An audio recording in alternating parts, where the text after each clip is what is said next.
Yep. Thank you. Glad to know. Okay, this is the Manners and Customs of Bible Times. If anyone that might be taking this at home, you're going to have to purchase this book somewhere. Manners and Customs of Bible Times.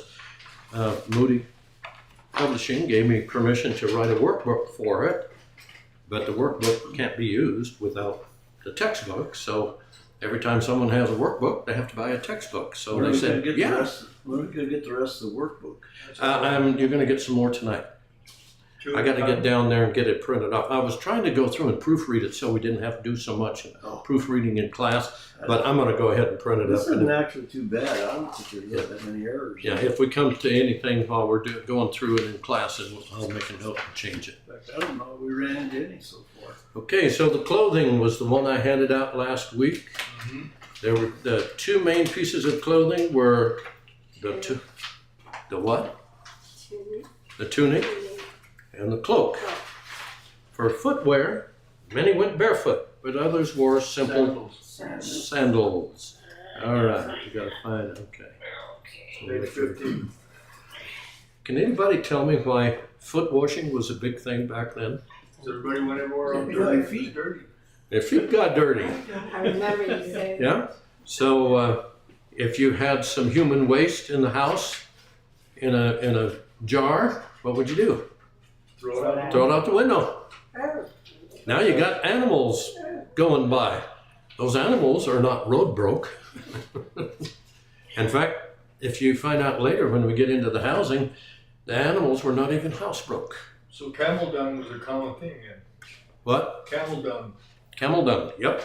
In fact, it makes a very good fire material. Yeah, just like cow dung. You get out in the plains, that was not uncommon for them to use a dried camel dung, because what is it? Dried vegetation. It'll burn. So, okay, so we had the tunic and the cloak. For footwear, many went barefoot, but others wore simple sandals. Most men wore a skull cap, while the women wore a piece of material on the head that shielded the eyes and protected the neck and shoulders, as well as a light veil that was sometimes worn over the face. Okay, let me make sure I don't get the wrong button here. Okay. Were clothes cleaned in Bible times? Yes. Yes, either by a swift stream or by pounding. Was soap available for use in Bible times? Yes. Yes, it was. In fact, rather caustic soap. That's why, they used to say, well, if the kid said a bad word, they wash their mouth out with soap. You don't realize it was lye soap back then, was it? That was lye soap. That was a lye soap for a lying mouth. Okay. So, all right. Were clothes considered valuable? Absolutely. Yes. Yes. A sign of intense grief was to tear one's clothes to pieces. Job 1:20. What were the three elements of the heavy personal ornamentation of Bible times? Makeup, ornaments, and hair treatment. Makeup, ornaments, and hair treatment. Men's and women's tunics were identical except for length and color. Even Christian liberty, we should not shock Propriety. propriety. The high priest wore a linen garment over the tunic. It was called an ephod. Ephod, all right. I was just listening when I went walking yesterday. Finally was able to get some time, get back in the gym. But I did my mile walking, and I was listening to the book of Samuel. And Samuel wore an ephod. It just was like a vest. Now the high priest wore a special ephod. Okay, he had the ephod, but then on top of that he had the breastplate. He had the jewels, each one representing the tribe, a tribe of Israel. And so, but an ephod itself was just a linen garment, down the back, over the shoulders, down the front. Okay, so let's go down a little further now for the ones I handed out. Here we go. Dwellings. What are two characteristics of dwellings in the Holy Land? They have a typical shape and style of building. They tend to be squarish with a flat roof and External staircase. external staircase. Okay. They are often built of white limestone blocks. Number 2, they preserve the very old with the relatively new. All right. Can you tell me anything about, anything else about the flat roof you may have gathered in there? Oh, yeah, they'd plant stuff, didn't they? Yeah, they did. We'll get to that. But as far as the structure itself, Oh, yeah, they had they like had to a fence have around they had to have it around, because if somebody fell off your Right. roof, Yeah. you'd have to support their family for the rest of your life. You know, they still use parapets today on roofs. What are they called? Yeah.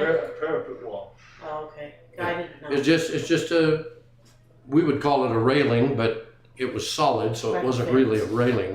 You ever get on top of any of these tall buildings, you'll find they all have one. Yep. All- Yep. I Yeah, was very a common. window cleaner, and we set up a outrigger over the top of those parapets.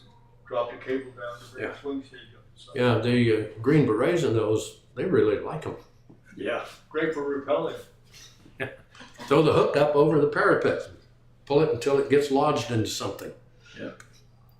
Okay. So, dividing the land. The land of the Israelites was gained by Conquest. and divided by line and allocated by. Lot. Can anybody tell me what the lot is? Gambling. No, it's used for gambling, but that's not what it is. They throw sticks. And several different ways. You It's can a use random selection depending on what color rocks or rocks, pebbles, whatever they draw use. straws, pieces of paper, whatever. What is form of gambling? Like a lottery. And no, they used it as gambling. Originally in the Bible, the lot was just simply used to decide who was going to do what. Make decisions. If you had a random decision that had to be made, that was supposed to. Yeah. So, okay, so allocated by lot. The landmark could never be moved because that would alter the gift of God. Can anybody tell me what the punishment was for altering the landmark? Death. Death. Yeah, you were put to death because you were not just stealing something from that person, you were defying God because he's the one that allocated the land to him. It's too bad a few more people didn't think about that when they stole from the church. I wish they had the laws today that they had back then. If I lied in court to get you put to death for murder and they found out you didn't do it, they put me to death. If I lied about her, that she robbed the bank and tried to get her 10 years in the pen and they found out I was lying, that she didn't do it, I got 10 years in the pen. I got whatever the punishment was. There'd be a lot less perjury in court. What's all a man soul? Yeah, right now, what do you get for perjury? Month, couple of months, Depends maybe. on who you are. Yeah. As a federal officer, if you tell me a lie, Mhm. you can go to prison for 10 years. Yeah. For a little white lie? Do they Yeah, yeah. enforce it? Yes, they do. Oh, yeah. Yeah, you're not allowed to lie to a policeman, period. In federal law, that's in the federal law. Yeah. To a policeman, that's a outside of that, like in the state, hmm the states don't. Most of them don't have that law as a law. Yeah. But in the federal government, it's under Title 18 United States Code. It's actually Yeah, I was trying to think of what they call it. On the state level, they would call it obstruction of justice, maybe. Something like that. But you wouldn't get 10 years in the pen for it. They don't For they don't enforce most local. of it. But they ought to, yeah, they ought to, because there would be a lot less perjury in court. yeah, it's considered a felony in the federal courts. Mm-hmm. Yeah. To sell one's inheritance would be Dishonoring. dishonoring God. Yep. Dishonoring God. Selling the land. The land could only be temporarily sold. It was to be returned on the year of Jubilee. Jubilee. What is the reference concerning the year of Jubilee? Leviticus 25:10. 25:10. Why don't we go ahead and go to that? Would you mind looking that up, brother? Leviticus 25:10. That's what the electronics are good for. Quickie look up. 25:10. I'm gonna bring mine. I can't be. And ye shall hallow the 50th year and proclaim liberty throughout all the land unto all the inhabitants thereof. It shall be a jubilee unto you, and you shall return every man unto his possession, and ye shall return every man unto his family. That's the people who are taken as slaves or servants. Yeah, you could sell yourself as a bondman, but it was never permanent.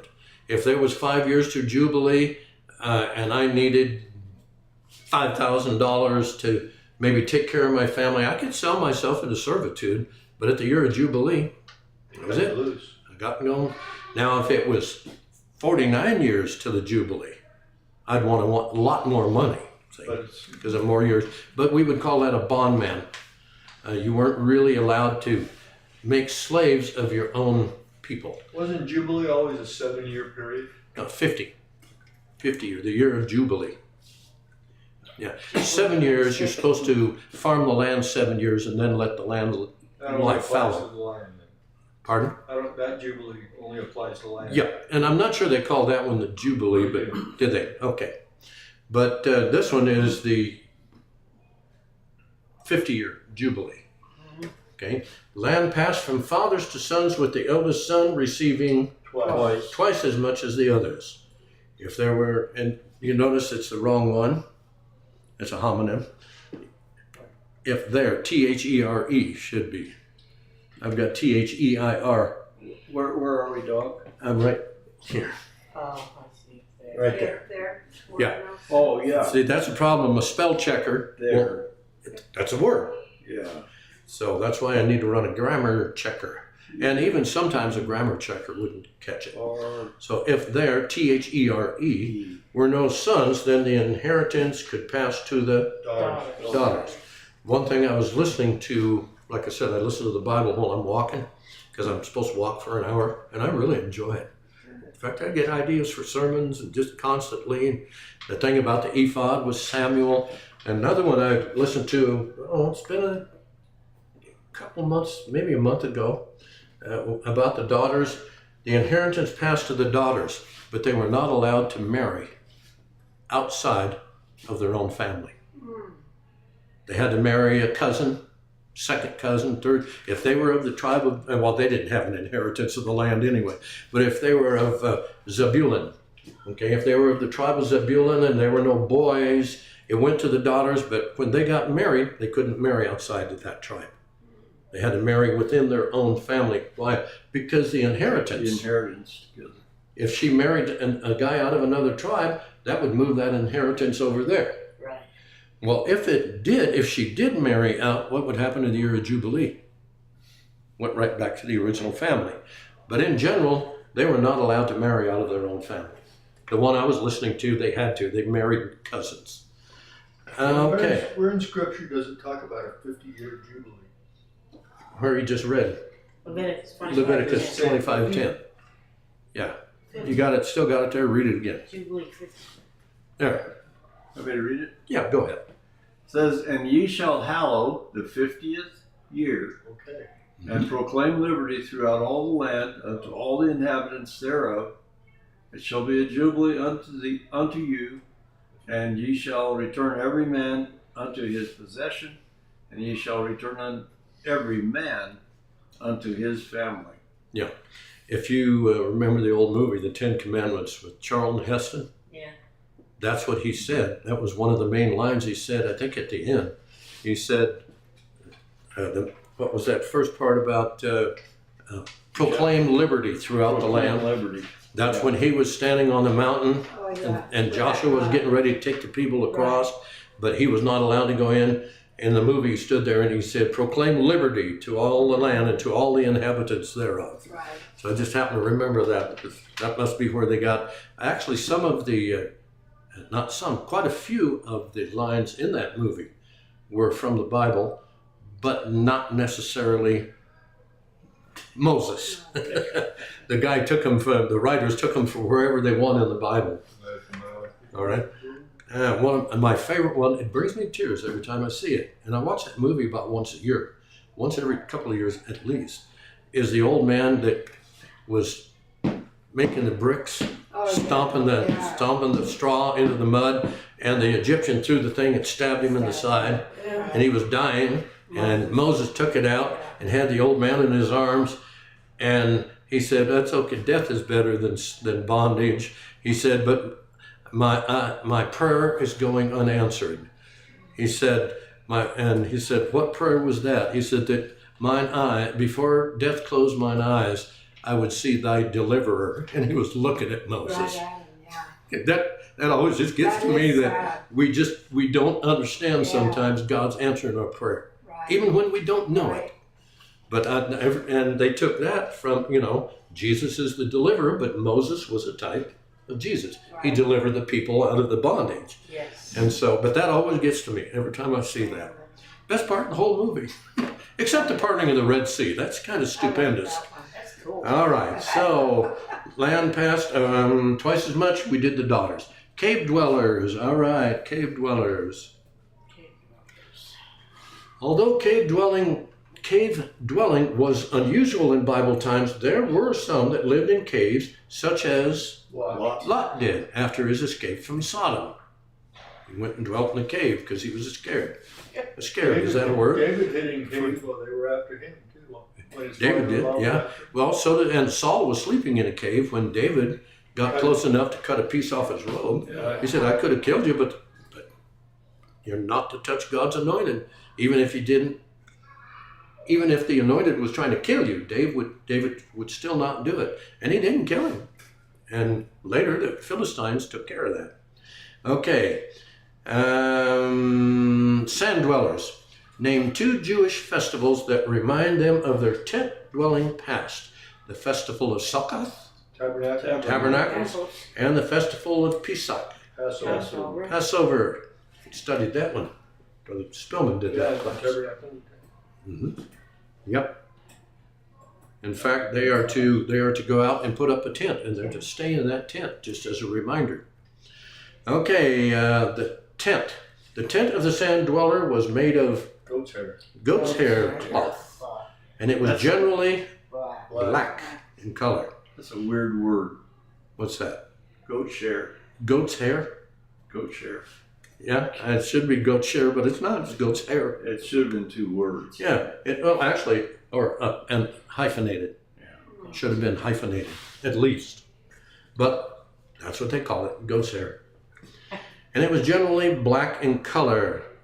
Visitors were received in the open-fronted porch area, and only the husband or father, was allowed behind the curtain in the inner portion of the tent. That was kind of an unusual question. Did you notice in the pictures in the book that there wasn't any black in their tents? That's right. No, I didn't notice it. I did. Yeah, they're tan. They're not black. Yeah. So let me see what we've got. A lot of them This is what bright gets me color. about this is that one thing lies about the other.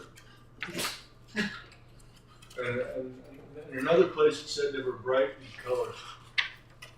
It said it was bright in color? It said bright, It's generally black in color. Yeah. Well, if it's generally black in color, why do the pictures that they show you not Yeah. have I didn't black? hide the page number, but They show a Bedouin tent, Page 20. and it's tan. It's not black. That's what I said. Yep. How could it be generally black in color? You should have just left that line out.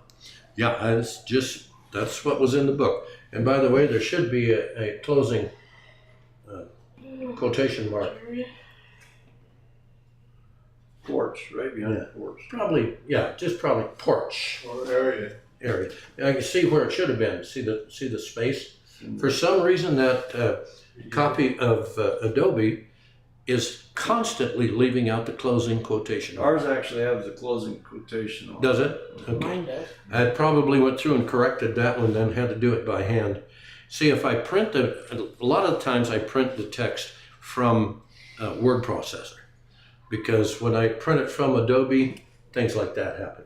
I couldn't find it in the book where it said. In fact, if a man that was not the husband or the father, and actually it could have also been a brother. Page 29. Page 29, yeah. If a man that was not of the family, if it was not the husband or the father, or he should have included brother in there, because a brother could go past that. Any other man, they got the short haircut. They'd kill him. Okay.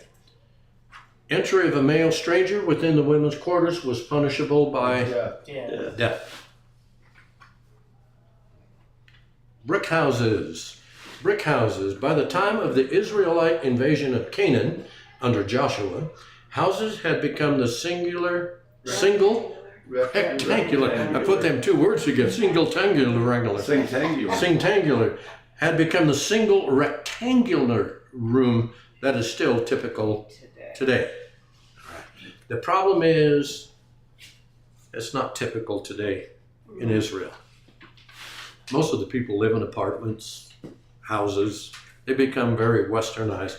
But if they were living in a traditional house, it would be a single rectangular room How that many is people still live in traditional houses there? Yeah, probably very few. Maybe a few Orthodox Jews, but I doubt it.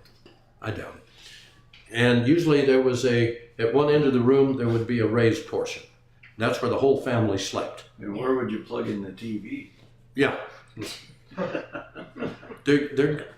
I'm actually going to do the opposite in the mobile when we get it out there. Your notebook. You got to put in brick walls? No, I'm going to mount television in the wall and surround it with what will look like a fish tank. You're gonna make them 10 feet square? No, but I'm going to make a fish tank, and you can actually use that so it'll look like a window to look outside on the ocean, look outside on, various places where Gracia and I have gone, where she'll get thinking about, she'll be talking about Greece. By the way, I got to tell her, it's a good thing we went to Santorini, the island of Santorini. It's a volcanic island. It's being shaken by multiple earthquakes. That thing could blow. And Santorini and thousands of inhabitants would be gone in an instant, because it's a volcanic island. And it said, and it's been going on, I've been listening on the news 4 or 5 days or a week. So there's something going on under Santorini there. Okay? And so anyway, but I'm going to do the opposite. I'm going to make a window to the outside. Instead of a TV, the TV is going to be a window. Sometimes it'll be a fish tank. I like to do that because she'll get to thinking, well, maybe we ought to go back to Greece. No, dear, she's using her retirement, but she said, I'd rather use it before you die. There are channels already available over the air that you can do that with. Can you? Yeah. I know they've got some that's got some beautiful sleep music. You can turn it. Some of them have pictures. Some of them have no pictures at all. Put on by BYU. Yeah. And what it is, it's particular frequencies that affect your brain waves and put you so that you'll start going to sleep. Subsonics and so on. So anyway, I'm going to do the opposite. I'm going to make windows, but I'm going to make it look like a window, even if it's a TV, or make it look like a fish tank, so that I'll tell her we don't have to go anywhere. That's why every festival, because we will be talking about festivals. Honey, let's go to Greece. Shut up and watch the TV. But every festival that, if there's a African festival, she'll go to it. Because she says it's like taking a trip, but it doesn't cost as much. Don't have to leave. And then we go to the Greek festival. In fact, some of you went to the Greek festival with us a couple years ago, I think. Yeah. We were able to get some free tickets. But she says that's like going to Greece all over again. Yeah. So with that, shut up and watch the window. I would never tell her that because the fight would be on. I don't talk to my wife that way. I'm not saying what I'm thinking. I'm not saying what I may be thinking, but I tend to try to think a little gentler than that. Okay. In fact, lest you get dinner or don't get dinner. Yeah. In counseling, we teach when Ma's happy, the whole house is happy. Yeah. Okay, so brick houses, we did that rectangular room and got off on this whole thing here. House construction, the house of the poor in the country was a single room about 10 feet square. I think this is 11 feet. I think that's 11 by 12. So it's just about the size of this, maybe minus one row of chairs. Typical room. That would be, and you might have a family of 8 people in there. But then you might have grandma and grandpa in there too. Yeah.